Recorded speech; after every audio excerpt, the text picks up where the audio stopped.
Hello everyone, good morning, good afternoon, and good evening, everyone. So today I am going to start a very important topic for you, data. Data क्या होता है? तो आज हम data के बारे में डिस्कस करेंगे कि एक्चुअल में डाटा होता क्या है और डाटा को किस में मेजर किया जाता है। तो बड़ा इंटरेस्टिंग टॉपिक है, आप पूरी वीडियो को देखिएगा। So I am Harit from Psychopedia. This is my personal channel. So let's see. तो देखिए डाटा क्या होता है एक्चुअल में आज हम जो पढ़ेंगे वो डाटा क्या होता है। डाटा उसको डाटा नहीं डाटा बोलते हैं, डाटा DATA। तो देखो डाटा क्या होता है, आप अपने कंप्यूटर के अंदर, आप अपने मोबाइल के अंदर, आप बहुत सारी ऐसी चीजें होती हैं जो कंप्यूटर से रिलेटेड होती है, या आप ये कह सकते हो आपके पास कोई भी इलेक्ट्रॉनिक डिवाइसेस हैं, जैसे कि आप देख सकते हो, आप अपनी वॉशिंग मशीन को देख सकते हो, या जो भी रोबोटिक चीज होती है उन सभी के अंदर किसी न किसी तरह का डाटा होता है जिसकी वजह से उसके फंक्शंस काम करते हैं। तो डाटा क्या होता है? डाटा होता है collection of information, images, videos and documents and many more information stored in our computers, mobile etcetera is called data. इसे कहा जाता है डाटा। देखिए डाटा क्या हुआ, एक कलेक्शन होता है, कलेक्शन होता है इंफॉर्मेशन का, इंफॉर्मेशन को ही डाटा कहते हैं। कलेक्शन होता है इंफॉर्मेशन का, जैसे आपके डॉक्यूमेंट्स का कलेक्शन हुआ, जैसे बहुत सारे इमेजेस उनका कलेक्शन आपने किया, और आप हो सकता है वीडियोस हैं आपकी, उन सभी का जो कलेक्शन है, जो आप उनको इकट्ठा करते हैं और इकट्ठा करके अपने मोबाइल में या कंप्यूटर में स्टोर कर देते हो। एक्चुअल में वो इंफॉर्मेशन जो होती है जो कंप्यूटर और मोबाइल में स्टोर कर लेते हैं, वही आपका क्या कहलाता है? डाटा कहलाता है। ध्यान रहे क्या कहलाता है? डाटा कहलाता है। जैसे देखिए आपका कंप्यूटर है, जैसे कि आपका देखो मोबाइल है, मोबाइल और कंप्यूटर्स के अंदर या बहुत सारी ऐसी चीजें होती है इलेक्ट्रॉनिक डिवाइस जो किसी ना किसी तरह का फंक्शंस की वजह से काम कर रही है, उन सभी में डाटा होता है। उन सभी में क्या होता है? डाटा होता है। तो आज हम जो डिस्कस करेंगे कि जो डाटा होता है, as you know very well कि अभी हमने डाटा पढ़ा कि डाटा क्या होता है। तो डाटा को क्या मेजर किया जा सकता है?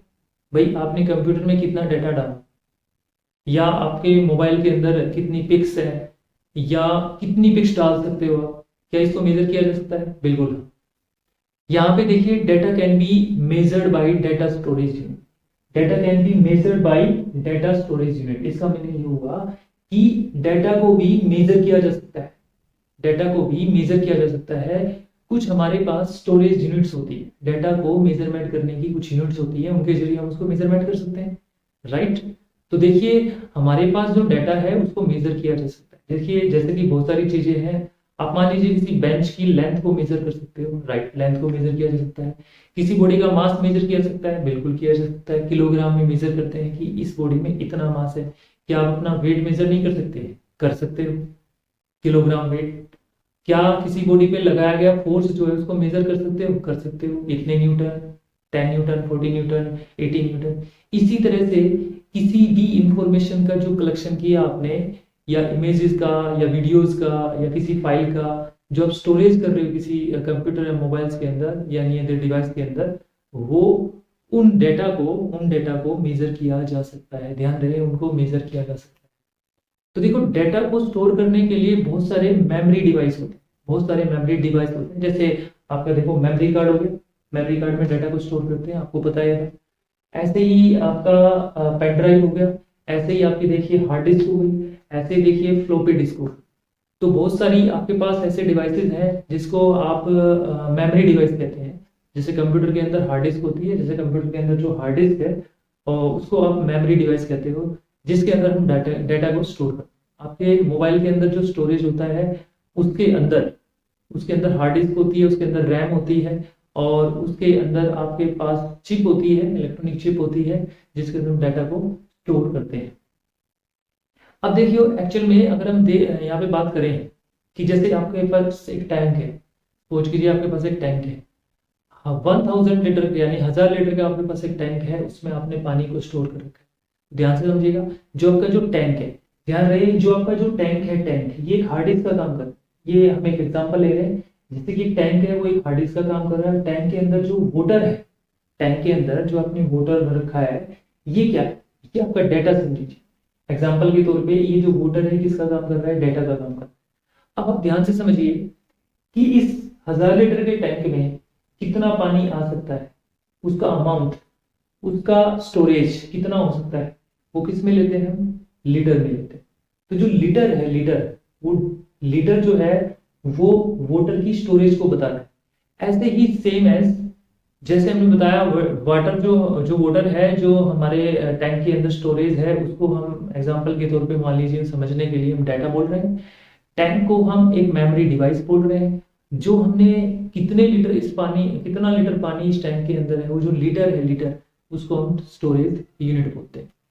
तो अब यहाँ पे देखो, बहुत सारी हार्ड डिस्क हैं, आपके पास बहुत सारे पेन ड्राइव्स होते हैं, आपके पास फ्लॉपी डिस्क होती है, मेमोरी कार्ड्स होते हैं। देखो, जब इनको आप परचेज करने जाते हैं तो इन पे लिखा होता है कि भाई ये 2 GB की, 500 MB की, 3 GB की, 1 TB की, इन सभी पे स्टोरेज डिवाइस का डाटा स्टोर करने की कैपेसिटी होती है।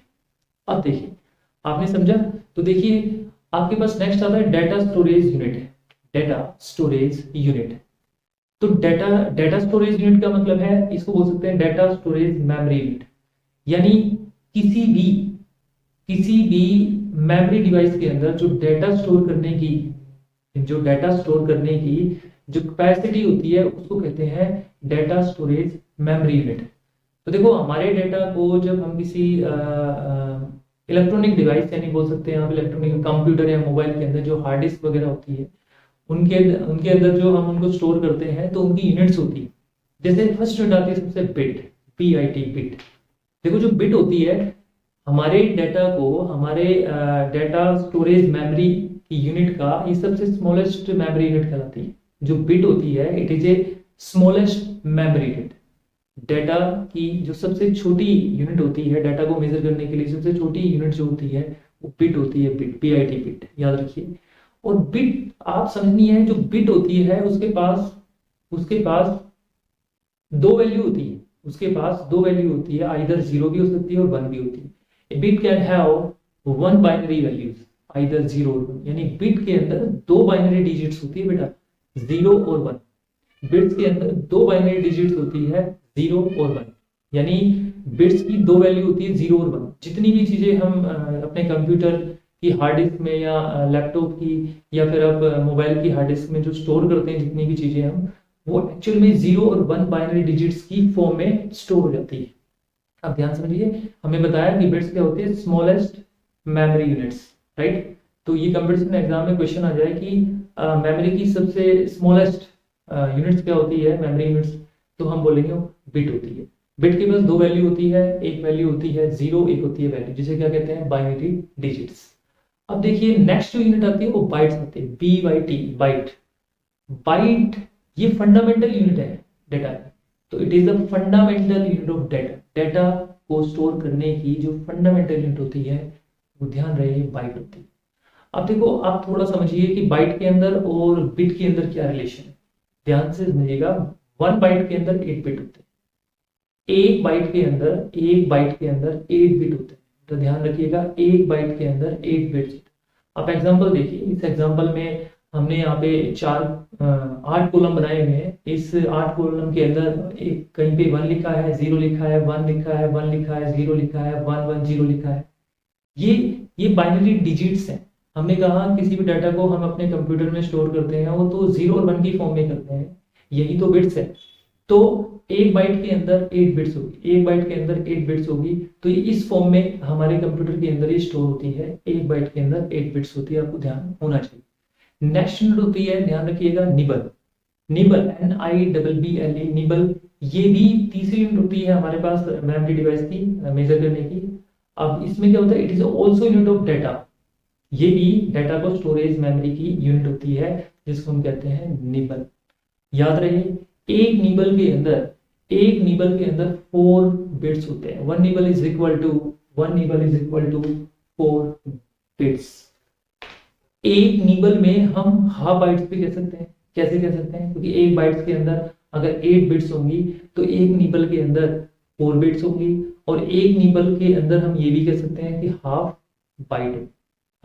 बाइट्स होंगी, राइट।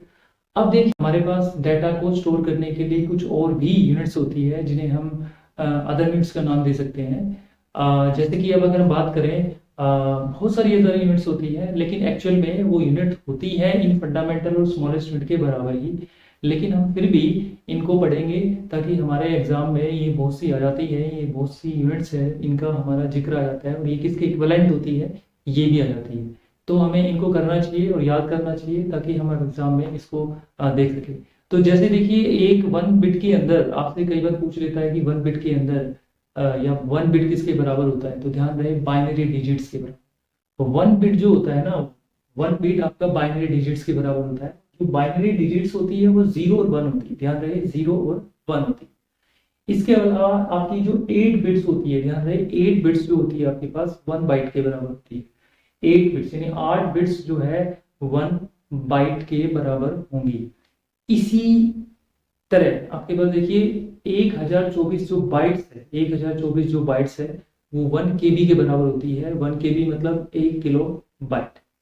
इसके अलावा 1024 KB के अंदर, किलो बाइट्स के अंदर ध्यान रहे 1 MB बनता है। क्या बनता है? 1 MB बनता है, यानी मेगाबाइट्स बनती है। इसी के अलावा और आप देख सकते हो 1024 MB के अंदर, 1024 MB के अंदर 1 GB बनता है, यानी गीगाबाइट बनता है। क्या बनता है? गीगाबाइट। ऐसे 1024 गीगाबाइट्स के अंदर 1 TB बनता है, 1 TB बनता है, यानी टेराबाइट। ऐसे 1024 टेराबाइट्स के अंदर, 1 पेटाबाइट्स बनता है या पीटाबाइट्स बनता है। ऐसे 1024 पीटाबाइट्स के अंदर 1 हेक्साबाइट बनता है, यानी 1 हेक्साबाइट बनता है। ऐसे 1024 हेक्साबाइट्स के अंदर 1 जीटाबाइट बनता है। क्या बनता है? जीटाबाइट्स बनता है। ऐसे 1024 जीटाबाइट्स के अंदर जो है 1 योटाबाइट बनता है। क्या बनता है? 1 योटाबाइट्स बनता है।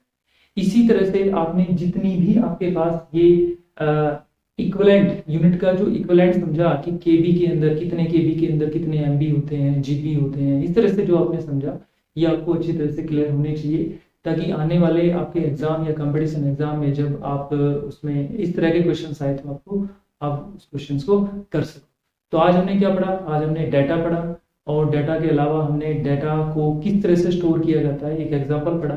उस एग्जाम्पल को ध्यान से देखिएगा, उसके अकॉर्डिंग अगर आप याद करोगे तो आपको ये याद हो जाए। Thank you very much.